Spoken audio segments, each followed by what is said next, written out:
வார ராசி பலன். மிதுனம். கிரக அமைப்புகள்.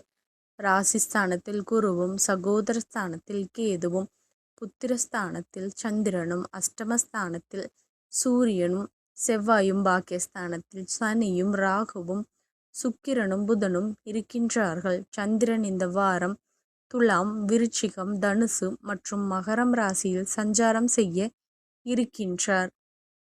பலன்கள். செயல்பாடுகளில் திடீர் திருப்பங்கள் உண்டாகும். புதிய நபர்களின் அறிமுகம் ஏற்படும்.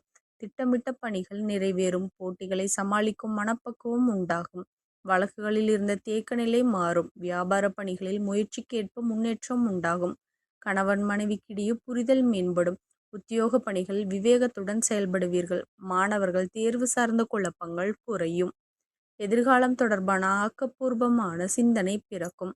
கலைத்துறையில் இருப்பவர்களுக்கு புதிய தன்னம்பிக்கை பிறக்கும். அரசியல்வாதிகள் எதிர்பார்த்த சில செயல்கள் தாமதம் கிடைக்கும். சவாலான சூழ்நிலைகள் ஏற்பட்டாலும் சமாளிக்கும் தைரியம் உருவாகும். பயனற்ற சிந்தனைகள், மனசஞ்சலம் உண்டாகும். எதிலும் தீர விசாரித்து முடிவெடுக்கவும். இந்த வாரம் கிரக மாற்றம் 13/2/2026 சூரியன் மகர ராசியிலிருந்து கும்பராசிக்கு பயிற்சி அடைகிறார். வழிபாடு. விநாயகரை வணங்கி வர அல்லல் நீங்கி நன்மை சேரும். நன்றி கலந்த வாழ்த்துக்கள். சேனலை சப்ஸ்கிரைப் பண்ணிக்கோங்க.